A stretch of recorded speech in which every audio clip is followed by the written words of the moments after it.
Un saludo, Sabatino. Hoy ya, por ejemplo, el Brentford chiquito de la Premier tumbó al Manchester City en el Etihad y la mayoría dice que los jugadores de Pep Guardiola seleccionados para diversos países, incluido el local de Inglaterra, como Phil Foden, que incluso hizo el gol, pero cayeron 1-2, ya están en modo mundial. Y ahora, pues, a 8 días prácticamente de 20, porque estamos en 12 de noviembre, pues todo eso tiene esa repercusión y esa proyección. José Pablo, tuvo la oportunidad, yo en otra forma, pero eh, ¿qué te dejó, qué impresión tuviste de observar a Lester Martínez combatiendo contra Fabián Ruiz como parte de una extensa cartelera boxística que culminó la convención número 60 del Consejo Mundial de Boxeo en Acapulco? Gusto saludarte. ¿Qué tal, Gustavo? ¿Qué tal a todos? Un gusto, como siempre, saludarlos, acompañarlos una vez más aquí en Contacto Deportivo. Lo del Leicester ayer creo que fue bueno. Consolida y ratifica el buen nivel que pasa en el caso del boxeador petenero Lester Normandi Martínez. Creo que la calidad se nota. El primer round podría haber sido dentro de todo lo más complicado porque el rival intentó iniciar muy fuerte y Lester creo que algo de sus virtudes es que defiende muy bien, o sea, aguanta. Es muy bueno para esperar, para aguantar y cuando golpea, golpea muy fuerte. De hecho, se notó y se vio al rival que ya de último estaba molido, digámoslo así, ya no estaba en sus cabales, ya no estaba a pleno, mientras que el este se le miraba todavía muy pleno realmente. Entonces creo que eso es algo muy bueno, la proyección que tiene Lester Martínez va en aumento, va en ascenso y esperamos y le deseamos, por supuesto, lo mejor a Lester porque es un guatemalteco, es un boxeador, nos está representando de alguna manera. Entonces yo creo que en general Lester está haciendo que al guatemalteco le guste más el boxeo. No hay mucha cultura de box aquí en Guatemala, no es como muy común en estos tiempos actuales que la gente se dedique a ver boxeo como en el caso del fútbol, pero creo que por Lester podría empezar esa fiesta, ¿verdad? Así como en México, pues creo que todos los mexicanos se deben de sentir orgullosos de lo que hace su compatriota en el caso del Canelo Álvarez. Sí, efectivamente. Pues hay diversos ángulos de enfoque, creo, en esto. Yo tuve la oportunidad de compartir ahí con Carlos Rivera, con quien ya hemos sacado adelante 3 veladas de la Liga Apex Boxing, que fue la empresa que se movió para obtener los derechos de esa velada con los empresarios mexicanos que poseían los mismos. Y luego se hizo una alianza con TV Azteca para tener un medio de difusión de buena penetración y el efecto con la gente, como lo fuimos palpando en una extensa velada que arrancó por las redes sociales de ellos y de Apex, y luego ya directamente para el público, tanto que se modificó sobre la marcha el horario del noticiero de TV Azteca, que es Hechos, que es la parte de Chapina de lo que ya hacen desde hace mucho tiempo en su matriz mexicana. Bueno, lo cierto eso es porque la expectativa fue creciendo. Yo creo que José Pablo todavía alcanzó a ver a la Pelusa Gaona y también a la Polvorita, en este caso las dos damas que combatieron duramente en la pelea que resultó siendo la antesala de la del Este. Y efectivamente, en el primer asalto, Fabián Ruiz decidió echar lo que buena parte del gas que tenía, que por lo visto no fue mucho, porque ahí mismo recibió varios golpes fuertes que ya fueron marcando la pauta, que ya se desarrolló y se consumó en el segundo asalto, que como me decían las personas hace pocos minutos antes de estar frente a ustedes, si el round se hubiese extendido unos segundos, tal vez un medio minuto, se hubiera terminado ahí mismo. Pero después el árbitro, ya en el inicio del tercer asalto, ante cómo quedó de maltrecho el boxeador mexicano, pues decidió correctamente para preservar su salud el hecho de parar un combate que ya no era tal, ya está muy desigual esa batalla. Y ahora, habiendo sido la última participación del Lester en este año, pues la incógnita a despejar es si el aprovechamiento de la forma expedita en que terminó, como lo dice el titular, demoliendo al rival, la evaluación del tipo de adversario que tuvo, pueda ya a través de haberse formado parte de los festejos, conmemoración de un aniversario más del Consejo Mundial, su número 60, pues esa entidad que es la más fuerte actualmente de las cuatro, ya casi bueno, está en desarrollo una quinta organización que se dedica a crear y mantener campeones de boxeo, pues le depare realmente rivales a futuro, porque hablando precisamente con Carlos, que tiene un ligamen muy constante con los empresarios mexicanos y demás, sobre todo mexicanos y de Las Vegas, pues ya hay varios rivales que han esquivado el chocar puños y guantes con nuestro compatriota. Entonces eso dificulta su consolidación en base a tener exigencia de rivales, en base a exigencia de rivales, porque ahí es donde se va, conforme se consigan y estos se exijan más al petenero, pues no solo lo van a consolidar, que ahora ya se ha visto cuando ha sido exigido que tiene una gran capacidad de asimilación, sino también la potencia de sus golpes con ambas manos. Y bien les apuntaba José Pablo respecto a esa, yo lo dije en la transmisión de TV Azteca, que así como hoy y mañana, pues la gente concentrada en un guatemalteco emblemático como Ricardo Arjona, ahora también yo supe ayer, anoche mismo, que se hacen las negociaciones para encontrar un espacio, un lugar y empresarios que acuerpen pues una pelea de Lester Martínez acá en Guatemala. ¿Cómo fue la de enfrentar al nicaragüense Mayorga, que fue su primera victoria ante un ex campeón mundial ya muy veterano, pero ex campeón del mundo, y que eso se hizo acá en las afueras de la ciudad?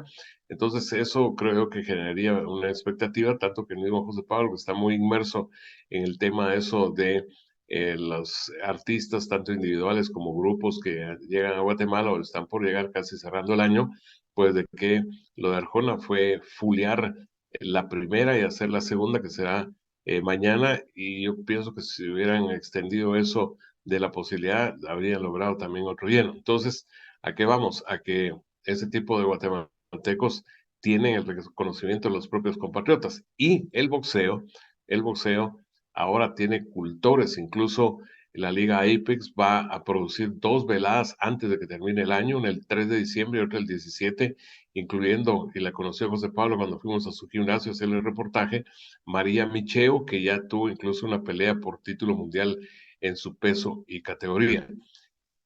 Ya, para cerrar, José Pablo, que ya les ha presentado al principio, pues esa invitación para mañana al tercer Festival de Pascuas allá en todo lo que es un lugar donde les hemos hecho reportajes, incluso ya en años precedentes, me refiero a San Miguel Dueñas en el departamento de Zacatepec, que a la larga queda a 7 kilómetros de la cabecera departamental antigua Guatemala.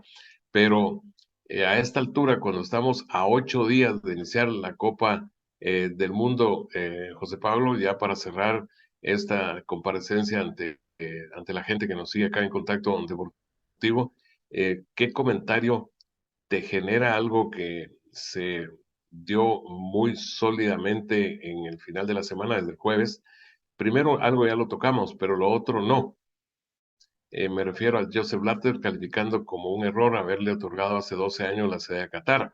Pero lo otro que involucra, como se diría de paquete, solicitar la creación de un fondo de hasta 420 millones de dólares, similar el monto al que va a repartir la FIFA entre las 32 selecciones que juegan el Mundial hasta que salga campeón el 18 de diciembre, para resarcir a las familias y a las víctimas de quienes o fallecieron o quedaron con lesiones en la construcción de los estadios mundialistas.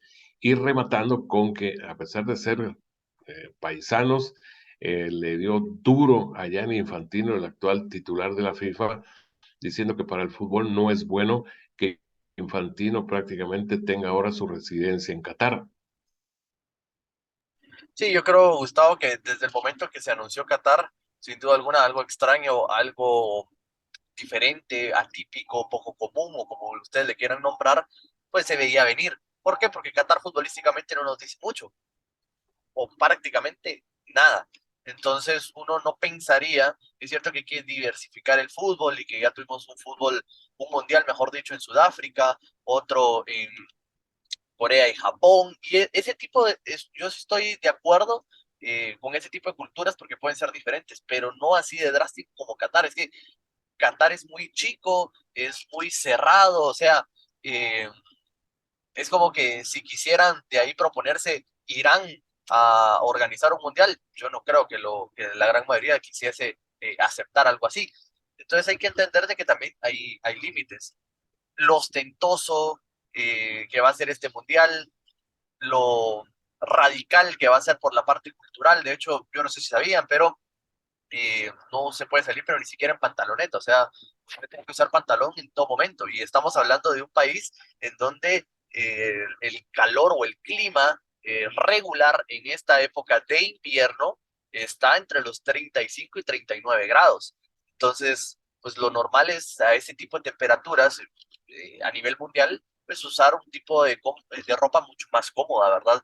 Y esto no lo permiten las autoridades y creo que a raíz de eso también uno tiene que entender que este tipo de mundiales no es solo para el país anfitrión, sino es para el mundo en general. O sea, aquí tiene que prevalecer las normas de alguna forma mundiales y no tanto del país, o sea, no ser tan cuadrados. Algo también que se ha vuelto muy polémico en las últimas horas, y no sé si lo ha podido observar Gustavo en las noticias y demás, es que ya están haciendo de alguna forma una clase como de desfiles, de porras de los diversos aficionados que ya están presentes en Qatar. ¿Y por qué este tema se ha vuelto polémico? Porque en los videos pareciese ser que los catarís contrataron actores para decir, aquí está la porra de Argentina, aquí está la porra de Brasil, por el hecho de que es un mundial que no es lo suficientemente accesible al medio, a todo el mundo, por los costos, ¿verdad? Incluso el pasaje, un pasaje para Qatar está alrededor de 2.500, $3.000. No es tan fácil, tan accesible, más los boletos al estadio, más la comida, más el hospedaje. Entonces, estamos hablando de que puede ser un mundial muy limitado. Entonces, para reducir esto y no generar mucha polémica, pues parece ser, y según muchos internautas, que en los videos se puede reconocer que no tienen los rasgos argentinos o no tienen los rasgos brasileños. Y parece ser un montaje o una clase de actores para intentar dar al mundo a decir que ya está la fiebre mundialista y que ya muchos hinchas están presentes, pero no en el número que se espera o que es habitual en otros mundiales. Así que por eso y muchas cosas más, Gustavo, yo creo que esto tiene que marcar un precedente y uno tiene que entender que en algún momento este tipo de eventos es para el mundo y no prevalecer, en este caso, un interés personal. Y creo que aquí se prevaleció cuánto se pudo haber negociado y cuánto se le pudo haber dado a quienes votaron y estuvieron a favor de que se realizase este mundial en Qatar. Bueno, pero esa idea de Blatter, ¿qué te pareció? Porque la hiciste pasar de largo así con chanfle, de crear un fondo de 420 millones de dólares para intentar indemnizar a familiares o a víctimas que salieron perjudicadas en la construcción de los estadios, que eso se supo también profusamente en su momento. Eso, de hecho, Gustavo, fue un tema muy polémico, ¿verdad? Porque gente que se estaba matando, que se estaba sacrificando y lastimosamente a lo largo de la historia y en todas partes del mundo, así es, la clase trabajadora, digámoslo así, los obreros, no solo son los peores pagados, sino también los peores tratados. Y en algún momento se supo de que no les pagaban, que tenían tantos, hasta meses se habló, sin recibir un salario, trabajando bajo el sol. Ellos trabajaron en verano y eso hay que hacerles mención, ¿verdad? Porque ahorita es invierno, pero esos estadios para que estuvieran listos para invierno se tuvieron que construir en verano y lógicamente los trajeron y los explotaron de alguna forma en diversas partes del mundo y muchos de ellos hasta pudieron perder la vida. Así que yo creo que sí, de alguna forma es algo justo, no sé de qué tan justo puede llegar a ser, porque lógicamente la vida creo que no tiene un precio, ¿verdad? Como tal, pero alguna manera de compensar el daño que se hizo, que para mí no hay forma de compensar una vida humana, pero de no dejarlo pasar en alto como que nada hubiese pasado, pues creo que es buena idea lo que dice Blatter de poder remunerar económicamente a los familiares o a las personas que fueron afectados por este factor. Sí, ya lo hicieron acá en Guatemala cuando negociaron con los familiares de las 81 víctimas de el 16 de octubre del 96. La FIFA en ese tiempo, timoneada por Blatter, logró el acuerdo con las autoridades de acá y con las propias personas de las familias que perdieron miembros en esa tragedia que increíble ya pues ha cubierto ya 26 años de haberse producido. Bueno, pues muchas gracias a todas y todos por ese seguimiento y que hemos combinado el boxeo con el fútbol, boxeo por ese presente y futuro muy prometedor, presente muy bueno y futuro prometedor del peleador Lester Martínez, que puso su marca ya en 14 victorias, de las que 12 de ellas han sido antes de la ruta establecida, que la de anoche pues era sobre los 8 asaltos y ni siquiera se desarrolló ni la mitad del tercero. Así que hasta mañana.